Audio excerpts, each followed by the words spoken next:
باہر محلے سے لوگ آتے ہیں نماز پڑھنے، اور تم بھی پڑھ رہے ہوتے ہو، تمہاری اور ان کی نماز میں ایک رتی کا فرق نہیں ہوتا۔ تمہاری نماز سے یہ نہیں پتہ چلتا کہ یہ اہل علم ہیں جو نماز پڑھ رہے ہیں۔ تمہاری نماز اور ایک دکاندار کی نماز ایک جیسی، باہر چائے بیچنے والے کی نماز اور تمہارے مشکات شریف پڑھنے والوں کی نماز ایک جیسی۔ اقاموا الصلاۃ جعلت قرۃ عینی فی الصلاۃ، میری آنکھوں کی ٹھنڈک نماز۔ قرۃ عینی عربی محاورہ ہے، اردو محاورہ نہیں ہے، یہ عربی محاورہ ہے، وہاں سے اردو میں آیا ہے کہ ریت کے طوفان میں جب آنکھوں میں گرم ریت پڑتی تھی، اور اونٹ تو آنکھیں بند کر لیتا تھا، لیکن چلانے والا تو آنکھیں بند نہیں کر سکتا، اسے تو راستہ دیکھنا ہے، تو وہ گرم ریت اس کی آنکھوں کو جلا دیتی تھی۔ تو چلتے چلتے چلتے چلتے جب اسے کوئی اونٹ نظر آتی، کوئی پہاڑی نظر آتی، کوئی کھو نظر آتی، کوئی چٹان نظر آتی، وہ اونٹنوں کو بٹھا کے بھاگ کے اس کے نیچے چھپتا اور جلدی سے مشکیزہ نکال کے پانی لے کر اپنی آنکھوں میں ڈالتا، اور تھوڑی سی جب ٹھنڈک ہوتی تو کہتا شکر ہے آنکھیں ٹھنڈی ہو گئیں۔ اس بدو سے سمجھو کہ نماز کی ٹھنڈک میرا نبی کیا کہہ رہا۔ ہم کیا سمجھ، ہم نے تو اے سی والی مسجد میں نماز پڑھنی، ہمیں کیا خبر کہ آنکھوں کی، میری آنکھوں کی ٹھنڈک نماز۔ ہمارے تو ٹھا ٹھا ٹھا ٹھا ٹھا چل رہے ہوتے۔ اقاموا الصلاۃ، نماز۔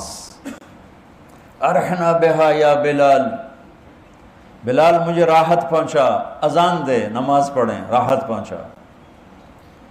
مولانا سعید خان صاحب رحمۃ اللہ علیہ سے کئی دفعہ سنا کہ مولانا الیاس صاحب رحمۃ اللہ علیہ کے ساتھ سفر میں چل چل چل، میوات پہاڑی علاقہ ہے، ہماری ٹانگوں میں سلاخیں پڑ جاتی ہیں اور ہم تھک کے چور ہو جاتے، اور جب ہم مسجد پہنچتے تو جاتے ہی گر کے سو جاتے، اور مولانا الیاس صاحب وضو کر کے نماز میں کھڑے ہو جاتے اور فرماتے تم سو کے آرام لیتے ہو، میں نماز پڑھ کے آرام لیتا ہوں۔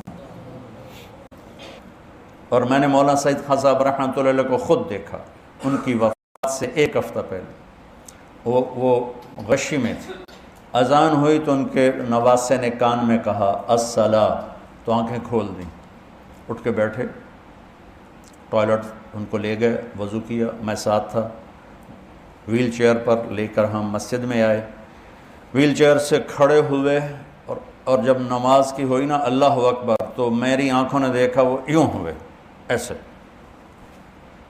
اور اللہ اکبر، 4 رکعت عصر ساری پڑھی، اور اس سلام پھرتے ہی پھر یوں ہوئے، اور جب آ کے لٹایا پھر بے ہوش ہو گئے۔ نماز ایسے پڑھی جیسے ایک نوجوان پڑھتا ہے، اس سے پہلے بھی بے ہوش، اس کے بعد بھی بے ہوش۔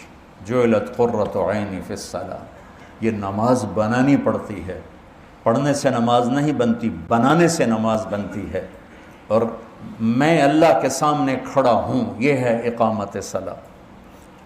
اور میری اور میرے رب کی گفتگو ہے جو کہ جعلت الصلاۃ بینی و بین عبدی، کہ نماز میرے اور میرے بندے کے درمیان مکالمہ ہے، میرا بندہ مجھ سے مناجات کرتا ہے، مجھ سے باتیں کرتا ہے۔ حضرت علی کا فرمان ہے جب میرا دل کرتا ہے میں اللہ سے بات کروں میں نماز پڑھتا ہوں، اور جب میرا دل کرتا ہے اللہ مجھ سے بات کرے تو میں قرآن پڑھتا ہوں۔ تو شکر ہے ہم نمازی ہیں، یہ بھی بہت بڑی دولت ہے، لیکن اللہ علم والوں میں کیا دیکھنا چاہتا ہے اور امت میں کیا دیکھنا چاہتا ہے کہ نماز ان کی آنکھوں کی ٹھنڈک اور دل کا سکون، سکھ اور چین بن جائے، نماز پڑھ کے ہلکے پھلکے ہو جائیں۔ یہ نماز بنانے سے، نماز کیسے بنتی ہے؟ پہلے باہر محنت کرنی پڑتی ہے، وہ کیا؟ آنکھ غلط نہ دیکھے۔ نماز بنانی ہے تو اس پر پردہ، اس پر پہرا بٹھاؤ، اور کانوں پہ پہرا بٹھاؤ، اور زبان پہ پہرا بٹھاؤ۔